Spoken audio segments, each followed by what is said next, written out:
राधे राधे मित्रों, आज हम आपके लिए यहाँ पर लेकर आए हैं श्री शिव महापुराण की कोटि रुद्र संहिता का अध्याय 29 और 30 की कथा, जो है नागेश्वर नामक ज्योतिर्लिंग का प्रादुर्भाव और उसकी महिमा। तो चलिए शुरू करते हैं। सूची कहते हैं, ब्राह्मणों, अब मैं परमात्मा शिव के नागेश नामक परम उत्तम ज्योतिर्लिंग के आविर्भाव का प्रसंग सुनाऊंगा। दारुका नाम से प्रसिद्ध कोई राक्षसी थी, जो पार्वती जी के वरदान से सदा घमंड में रहती थी। अत्यंत बलवान राक्षस दारुक उसका पति था। उसने बहुत से राक्षसों को साथ लेकर वहां सत्पुरुषों का संहार मचा रखा था। वह लोगों के यज्ञ और धर्म का नाश करता फिरता था। पश्चिम समुद्र के तट पर उसका एक वन था, जो संपूर्ण समृद्धियों से भरा रहता था। उस वन का विस्तार सब ओर से 16 योजन था। दारुका अपने विलास के लिए वहां जाती थी।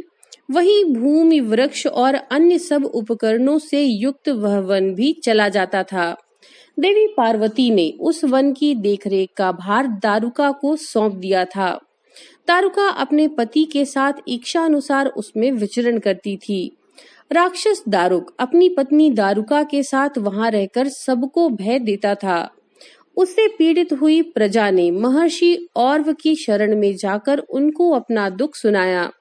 और्व ने शरणागतों की रक्षा के लिए राक्षसों को ये शाप दे दिया कि ये राक्षस यदि पृथ्वी पर प्राणियों की हिंसा या यज्ञों का विध्वंस करेंगे तो उसी समय अपने प्राणों से हाथ धो बैठेंगे। देवताओं ने जब ये बात सुनी, तब उन्होंने दुराचारी राक्षसों पर चढ़ाई कर दी। राक्षस घबराए। यदि वे लड़ाई में देवताओं को मारते तो मुनि के शाप से स्वयं मर जाते, और यदि नहीं मारते तो पराजित होकर भूखों मर जाते।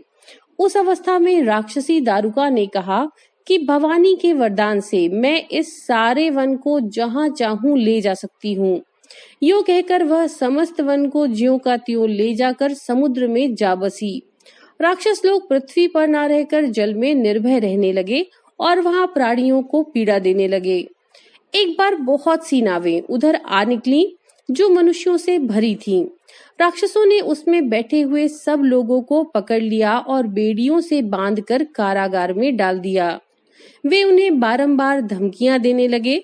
उनमें सुप्रिय नाम से प्रसिद्ध एक वैश्य था, जो उस दल का सरदार था। वह बड़ा सदाचारी, भस्म रुद्राक्षधारी तथा भगवान शिव का परम भक्त था। सुप्रिय शिव की पूजा किए बिना भोजन नहीं करता था। वह स्वयं तो शंकर का पूजन करता ही था, बहुत से अपने साथियों को भी उसने शिव की पूजा सिखा दी थी। फिर सब लोग नमः शिवाय मंत्र का जप और शंकर जी का ध्यान करने लगे। सुप्रिय को भगवान शिव का दर्शन भी होता था। दारुक राक्षस को जब इस बात का पता चला, तब उसने आकर सुप्रिय को धमकाया। उसके साथी राक्षस सुप्रिय को मारने दौड़े।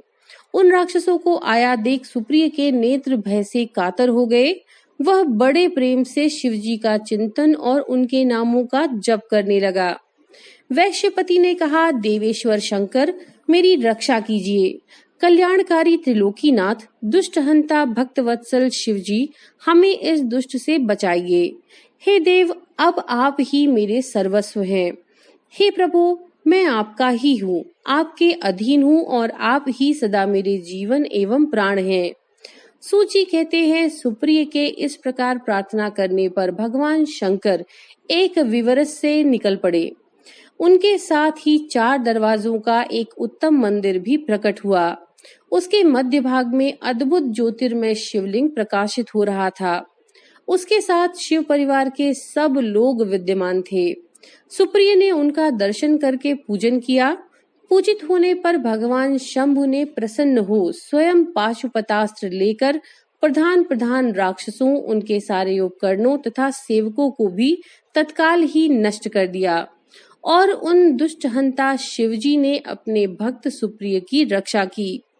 तत्पश्चात अद्भुत लीला करने वाले और लीला से ही शरीर धारण करने वाले शंभु ने उन वन को यह वर दिया कि आज से इस वन में सदा ब्राह्मण, क्षत्रिय, वैश्य और शूद्र इन चारों वर्णों के धर्मों का पालन हो।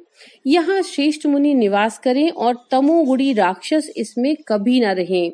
शिव धर्म के उपदेशक, प्रचारक और प्रवर्तक लोग इसमें निवास करें। सूची कहते हैं, इसी समय राक्षसी दारुका ने दीन चित्त से देवी पार्वती की स्तुति की। देवी पार्वती प्रसन्न हो गईं और बोली, बताओ तेरा क्या कार्य करूं। उसने कहा, मेरे वंश की रक्षा कीजिए। देवी बोली, मैं सच कहती हूँ, तेरे कुल की रक्षा करूंगी। ऐसा कहकर देवी भगवान शिव से बोली, नाथ, आपकी यह बात युग के अंत में सच्ची होगी, तब तक तामसी सृष्टि भी रहेगी, ऐसा मेरा विचार है। मैं भी आपकी ही हूँ, अतः आपके ही आश्रय में रहती हूँ, अतः मेरी बात को भी प्रमाणित कीजिए। यह राक्षसी दारुका देवी है, मेरी ही शक्ति है और राक्षसियों में बलिष्ठ है, अतः यही राक्षसों के राज्य का शासन करे।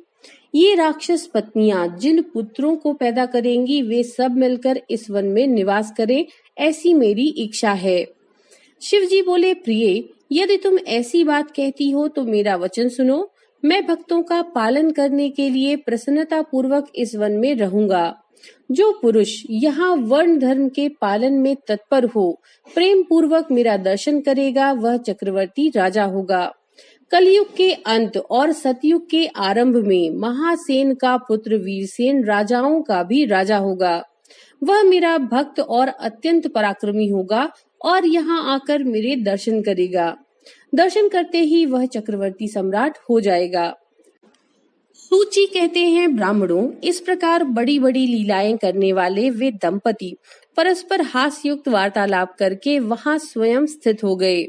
ज्योतिर्लिंग स्वरूप महादेव जी वहां नागेश्वर कहलाए और शिवा देवी नागेश्वरी के नाम से विख्यात हुईं।